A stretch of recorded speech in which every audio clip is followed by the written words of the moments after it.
성도님들 9월에 개봉한 영화가 하나 있는데요. 바로 얼굴이라는 겁니다. 얼굴. 아마 우리 성도님들 많이 보지 않으셨을 것 같아요. 왜 그러냐면 이 영화를 많이 홍보하지 않았기 때문이에요. 이 얼굴이라는 영화는 단순한 범죄 미스터리가 아니라 사람을 어떻게 바라볼 것인가 라는 질문을 주는 조금은 철학적인 영화라고 볼 수 있습니다. 이 영화의 이야기는 한 가정에서 시작됩니다. 아버지가 나오는데요. 아버지는 보지 못하는 시각장애인으로서 평생 도장을 새기는 장인으로 살아왔습니다. 또 아들이 있습니다. 아들이 있는데 이 아들이 사라진 어머니의 흔적을 찾기 위해서 다큐멘터리를 찍게 됩니다. 이 아들이 이전에 어머니를 만났던 사람들을 한 명 한 명 이렇게 찾아가게 되는데, 그런데 사람들이 기억하는 어머니의 모습은 대부분 외모에 대한 조롱과 폄하였습니다.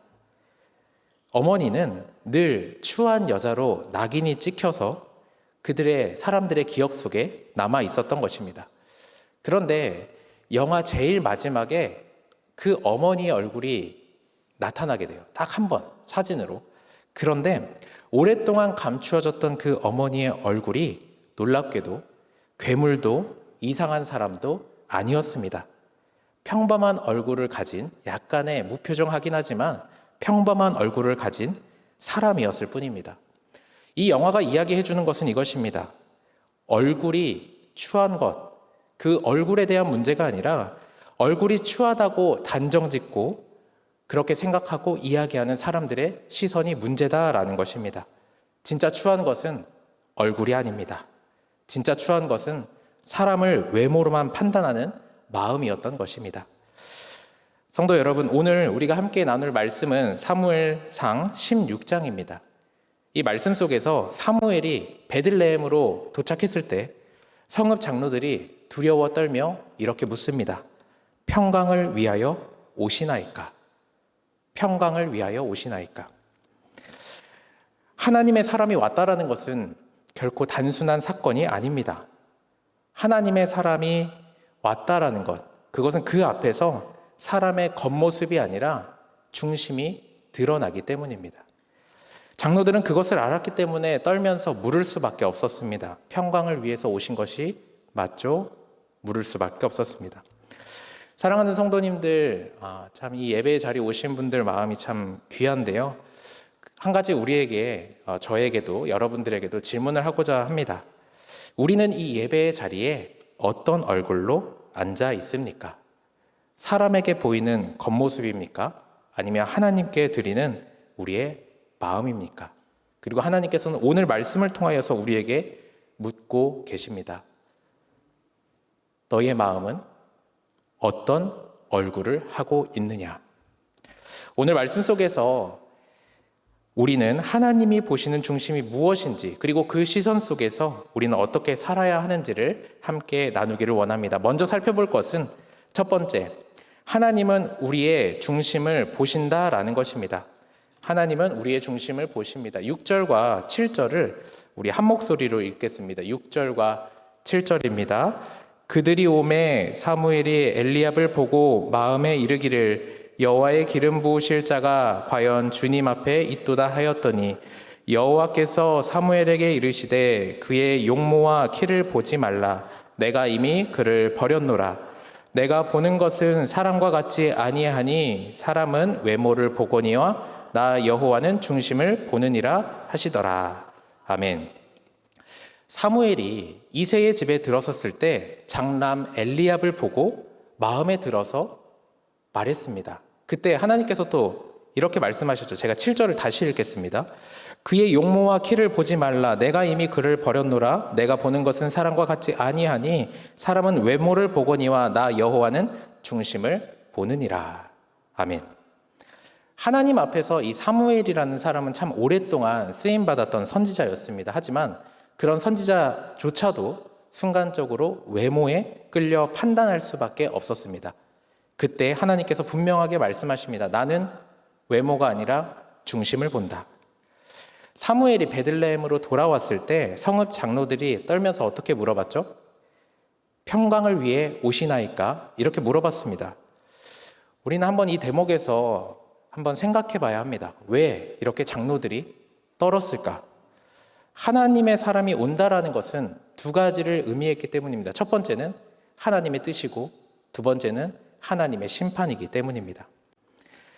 사람들은 하나님의 시선 앞에 서게 되면 겉모습이 아니라 그 마음의 중심이 잘 드러난다는 것을 너무나도 알았기 때문에 사무엘에게 먼저 이야기했던 것입니다. 사랑하는 성도 여러분, 우리는 예배의 자리에 앉아 있으면서도 때로는 그 예배의 자리를 너무나도 가볍게 생각하며 앉아 있을 때가 많습니다. 하지만 이 대목을 통하여서 우리가 집중해 볼 수 있는 것은 정말로 이 베들레헴의 장로들과 같이 우리가 하나님의 눈앞에 서 있는 그 경외심을 가지고 예배 가운데 나아가고 있는지 우리의 신앙을 돌이켜 보기를 원합니다. 성도 여러분, 우리는 주일이 되면 옷을 단정하게 입고 예배의 자리에 찾아옵니다. 그리고 정성을 다해 단장하고 교회에 옵니다. 여러분들이 보시는 저의 모습은 제가 일주일 중에 가장 멋진 모습이에요. 네, 제가 편하게 옷을 입는 걸 좋아하는데 주일에는 제가 가지고 있는 정장 중에 제일 좋은 것 중에 골라서 넥타이도 나름 골라서 오고 머리도 열심히 손질해서 옵니다. 근데 이건 저만의 이야기가 아닌 것 같아요. 우리 성도님들도 한 주간 이렇게 열심히 사시고 또 편하게 생활하시다가 주일에 올 때는 조금 더 우리가 단장을 하면서 교회에 오게 됩니다. 이것은 우리가 신앙인으로서 참 귀한 일입니다. 하나님에게 정성을 다해 예배하고자 하는 그런 마음과 자세는 정말로 귀한 일입니다. 그런데 혹시나 우리가 이 외적인 것에 집중하고 외적인 것을 단장하면서 정작 중요한 우리의 마음은 집에 두고 오지는 않았는지 우리의 모습을 한번 생각해 봤으면 좋겠습니다. 성경은 이렇게 말합니다. 베드로전서 3장 3절과 4절인데요. 3장 3절과 4절 함께 한번 읽어보도록 하겠습니다. 시작.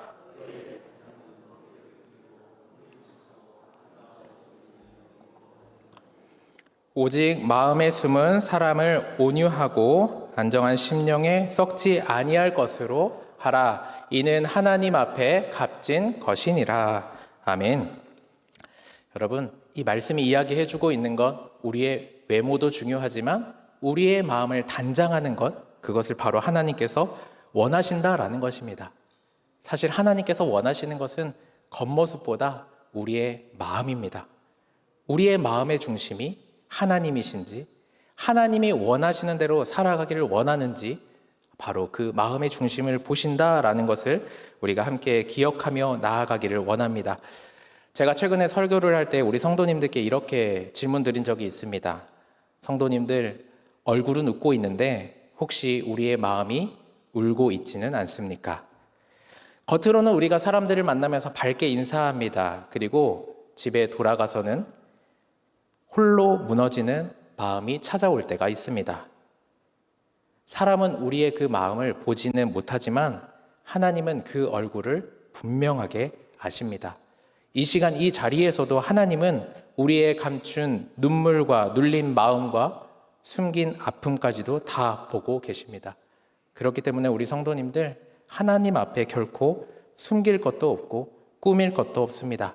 하나님은 우리 있는 모습 그대로 우리의 마음을 받으시기를 원하십니다. 하나님은 우리의 중심을 보십니다. 사람의 시선이 아니라 하나님의 시선 앞에 나아가는 우리 성도님들, 우리 예배자들 될 수 있기를 소망합니다. 그렇게 우리가 우리의 마음의 얼굴까지 주님 앞에 내어드릴 때 하나님은 우리의 마음을 보시고 회복시켜 주시고 새로운 은혜를 부어주실 줄 믿습니다. 이어서 살펴볼 것은 하나님은 사람에게 잊힌 자를 기억하신다라는 것입니다. 하나님은 사람들에게 잊혀진 자를 기억하십니다. 8절과 11절 우리 또 한 목소리로 한번 읽어보겠습니다. 8절부터 11절까지 읽겠습니다. 이새가 아비나답을 불러 사무엘 앞을 지나가게 하매 사무엘이 이르되 이도 여호와께서 택하지 아니하셨느니라 하니 이새가 산마로 지나게 하매 사무엘이 이르되 이도 여호와께서 택하지 아니하셨느니라 하니라. 이새가 그의 아들 7을 다 사무엘 앞으로 지나가게 하나 사무엘이 이새에게 이르되 여호와께서 이들을 택하지 아니하셨느니라 하고, 또 사무엘이 이새에게 이르되 내 아들들이 다 여기 있느냐? 이새가 이르되 아직 막내가 남았는데 그는 양을 지키나이다. 사무엘이 이새에게 이르되 사람을 보내어 그를 데려오라. 그가 여기 오기까지는 우리가 식사 자리에 앉지 아니하겠노라. 아멘. 사무엘은 차례대로 이새의 아들들을 불렀습니다.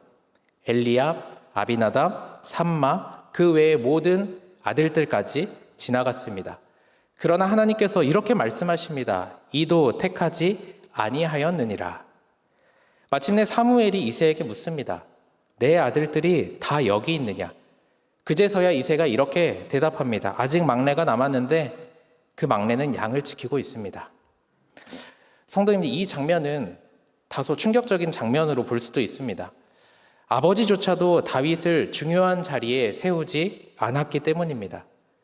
당시 사람들의 시선으로 보았을 때 다윗은 계산에 넣을 필요조차 없는 막내였기 때문입니다. 그때 다윗은 들판에서 양떼를 지키고 있었습니다. 양 냄새가 배어 있었고 다윗의 손에는 그리고 발에는 거친 굳은 살이 있었습니다. 얼굴은 햇빛에 그을려 있었을 것입니다. 집안에 그 예배의 자리, 제사의 자리에 불릴 만한 사람으로는 전혀 보이지 않았습니다. 당시 이스라엘 문화 그 사회에서는 장자는 가문의 자랑과 책임을 의미했습니다. 반면에 막내는 허드렛 일을 하고 밖에서 힘든 일을 감당하는 것이 너무나도 당연했습니다. 이제는 그 문화적인 기대 안에서 다윗을 배제한 것입니다. 그러나 하나님은 바로 들판에 있는 다윗을 눈여겨 보신 것입니다. 성도 여러분, 우리도 이런 경험 해본 적 있지 않습니까? 어떤 모임이 있는데 한 사람이 빠진 거예요.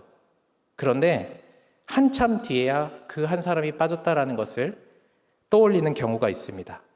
아, 그 사람이 어디 있지? 하면서 뒤늦게 생각하는 것입니다. 이렇게 사람은 쉽게 있습니다. 그리고 그럴 수도 있습니다. 어쩌면 여러분들도 그런 취급을 받으신 적 있을지 모르겠습니다. 사람들이 내가 안 갔는데 내가 안 간 것을 모를 때 서운하죠? 왜 그럴 수 있나 그런 마음이 들 수 있습니다. 하지만 하나님은 다윗을 잊지 않았다라는 것을 우리가 함께 기억하길 원합니다. 사람에게 외면당한 이름을 하나님께서 친히 불러주셨습니다. 또 성경을 보면 완전하게 잊혀진 분이 계시는데요. 십자가 위에서 엘리 엘리 라마 사박다니라고 부르짖으신 예수님입니다. 하나님, 하나님, 어찌하여 나를 버리시나이까? 바로 이 예수님이 마치 하나님 앞에 잊혀진 것처럼 느껴지는 그 자리에 계셨습니다. 그러나 바로 그 순간 십자가의 보혈의 은혜로 하나님은 우리를 결코 잊지 않으셨다라는 사실이 확증되었습니다. 예수님은 철저하게 잊혀진 그 자리에 서심으로 우리는 영원히 기억되는 자가 된 것입니다. 사람들은 우리의 이름을 불러주지 않을 수 있습니다. 심지어 가장 가까운 사람에게조차도 잊힌 것처럼 느껴질 때가 있습니다. 그러나 하나님은 결코 우리를 잊지 않으십니다. 이사야 49장 15절과 16절 이렇게 말하고 있습니다. 내가 너를 잊지 아니할 것이라. 내가 너를 내 손바닥에 새겼고. 제가 다시 한번 읽겠습니다. 내가 너를 잊지 아니할 것이라. 내가 너를 내 손바닥에 새겼고. 우리는 손바닥에 새기신 하나님을 믿으며 신뢰하며 나아가야 합니다. 그리고 하나님께서 우리를 끝까지 우리의 이름을 불러내십니다. 사랑하는 성도 여러분, 혹시 들판과 같은 자리에 계시지는 않습니까? 하지만 하나님은 그 자리를 결코 외면하지 않으십니다. 하나님은 반드시 우리의 이름을 기억하시고 가장 귀한 순간에 불러 세워주실 줄 믿습니다. 이 소망이 우리의 믿음이 되기를 축복합니다. 세 번째로 살펴볼 것은 하나님은 기름 부으신 일을 반드시 이루신다라는 것입니다. 하나님은 기름 부으신 일을 반드시 이루십니다. 12절과 13절 한 목소리로 읽겠습니다. 12절과 13절입니다. 이에 사람을 보내어 그를 데려오매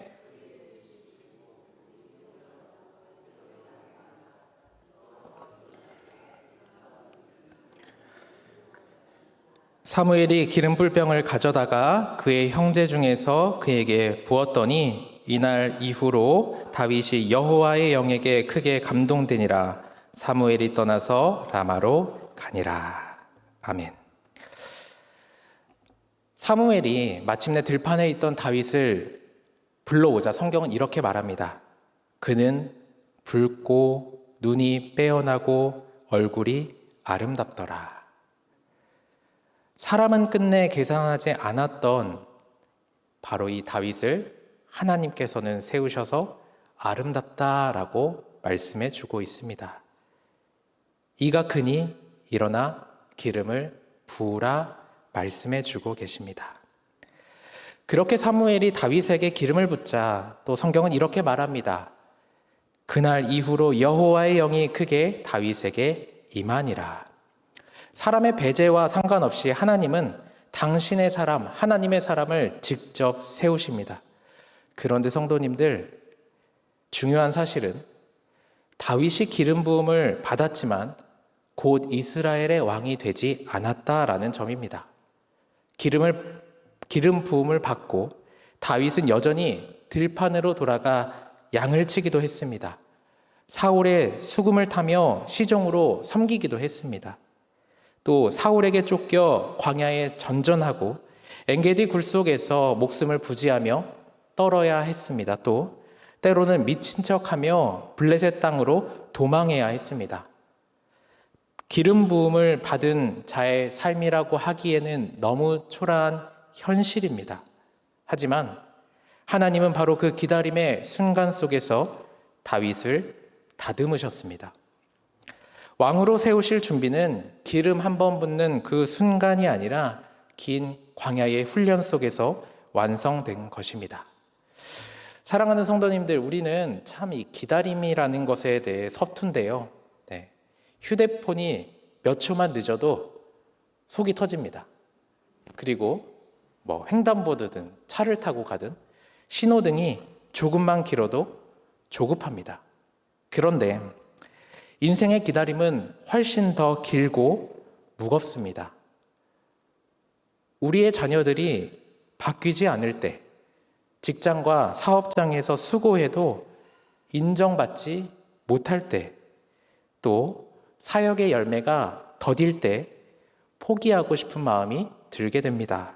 그러나 성도님들, 그 기다림의 자리에서 하나님께서 우리를 빚고 계시다라는 사실, 우리를 다듬고 계시다라는 사실을 기억하시기를 바랍니다.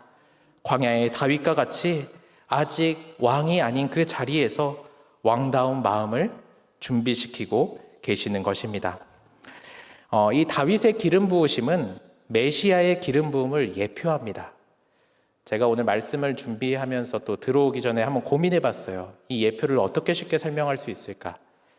마치 이 예표는 미리 보여주는 그림과 같습니다. 우리 아이들 그림책 있죠? 그림이 있고 그 아래 이야기가 있습니다. 그림이 나오고 글이 나오는 것처럼 이 구약 그리고 다윗의 기름 부음은 하나님의 그림책이라고 이해하시면 됩니다. 그 안에 예수님에 대한 힌트가 숨겨져 있는 것을 예표한다라고 말합니다. 예수님도 세상에 오셔서 곧바로 영광을 받지 못하셨습니다. 십자가를 지셨고 무덤에 3일이라는 철저한 기다림을 지나셔야 했습니다. 그러나 부활과 승천으로 하나님은 예수님을 영원한 왕으로 확증하셨고 세워주셨습니다. 다윗의 기름 부음은 잠시였지만 예수님의 기름 부음은 영원합니다. 그리고 예수님 안에서 우리도 왕 같은 제사장으로 기름 부은 자가 된 것입니다. 사랑하는 성도 여러분, 혹시 하나님의 약속과 현실의 삶의 그 사이의 간극에 있지는 않으십니까? 하지만 우리가 분명하게 기억해야 하는 것은 하나님은 기름 부으신 그 일을 반드시 이루신다라는 것이고 그 기다림은 결코 헛되지 않는다라는 것입니다. 그리고 그 기다림조차도 우리가 감사해야 하는 이유가 있습니다. 하나님은 기다림 속에서 우리의 내면을 준비시키시고 그 과정을 통해 우리를 하나님의 일꾼으로 세워주시기 때문입니다. 그러므로 오늘 우리가 해야 하는 일은 조급함 대신 신뢰하는 것이고 원망 대신 감사하는 것입니다. 하나님의 때가 오면 들판에 있었던 다윗을 왕으로 세우신 것처럼 우리 또한 하나님의 뜻대로 세우실 줄 믿습니다. 이 믿음과 감사가 우리 성도님들의 삶이 되기를 주님의 이름으로 소망합니다. 오늘 저는 여러분들과 말씀을 통하여서 세 가지 은혜를 살펴봤습니다. 첫 번째, 사람은 외모를 보지만 하나님은 중심을 본다. 두 번째, 사람은 쉽게 잊혀지지만 하나님은 우리의 이름을 결코 잊지 않으신다. 세 번째, 하나님은 기름 부으신 일을 반드시 이루신다라는 것입니다. 사랑하는 성도님들, 혹시 지금 들판과 같은 자리에 계신 분 있지는 않습니까? 오늘 목사님 말씀해 주신 그 한밤중에 있는 성도님들 계시지 않습니까? 아무도 주목하지 않고 이름조차 불리지 않는 것 같은 자리를 말씀을 드립니다. 그러나 그 자리도 하나님의 손 안에 있습니다. 하나님은 오늘도 우리의 마음을 보시고 우리의 이름을 기억하고 계십니다. 때로는 그 기다림이 답답할 수 있습니다. 변하지 않는 현실 때문에 포기하고 싶은 순간도 있습니다. 그러나 하나님은 그 기다림의 시간조차도 은혜로 사용하십니다. 광야에서 다윗을 빚으셨던 것처럼 하나님은 오늘 우리의 내면을 다듬고 계십니다. 무엇보다 예수 그리스도께서 우리 대신 버려지시고 잊혀지셨기에 우리는 영원히 하나님의 손바닥에 새겨진 존재가 되었습니다. 십자가의 부활로 우리의 이름을 영원히 붙들어 주셨습니다. 그렇기 때문에 우리 성도님들 결코 낙심하지 마시기 바랍니다. 지금의 자리가 감사할 자리입니다. 그 자리에서 하나님을 신뢰하는 것이 곧 우리의 예배입니다. 제가 지금 사역을 한 10년 차 정도 사역을 하고 있는데 제가 사역을 하면서 가장 힘들고 어려울 때가 한 번 있었습니다. 우리 대강교회 말고 이전에 사역할 때 한 번 있었어요. 참 마음이 지치고 낙심하는 순간이 있었습니다. 사람들한테 말할 수 없는 그 마음의 무게를 안고 홀로 예배당에서 앉아 있었던 날이 있었습니다. 그때 찬송가 주 없이 살 수 없네를 부르고 있었는데 그 중에 한 절의 가사가 제 마음 깊은 곳을 울렸습니다. 주밖에 나의 마음 뉘 알아주리요 내 마음 위로하사 평온케 하시니 주밖에 나의 마음 뉘 알아주리요 내 마음 위로하사 평온케 하시니 그 가사 한 줄 한 줄이 제 마음을 무너뜨리고 눈물이 터지게 했습니다. 눈물을 터뜨렸습니다. 마음에 참 큰 위로가 되었습니다. 하나님은 여전히 제 마음을 아시고 제 이름을 기억하고 계셨던 것입니다. 그리고 그런 다음에 무릎을 꿇고 주님 앞에 나아가고 그날 이후로 주님께서 주셨던 힘과 위로를 가지고 또 날마다 주시는 은혜를 사모하며 사역을 감당하고 있습니다. 사랑하는 성도 여러분, 하나님은 우리의 마음의 중심을 보십니다. 그리고 우리의 이름을 기억하시고요. 반드시 하나님의 뜻을 우리를 통해 이루실 줄 믿습니다. 이 믿음 안에서 오늘과 또 내일부터 시작되는 추석 명절간에 감사와 소망으로 주님을 찬양하며 살아가시기를 예수 그리스도의 이름으로 축원합니다.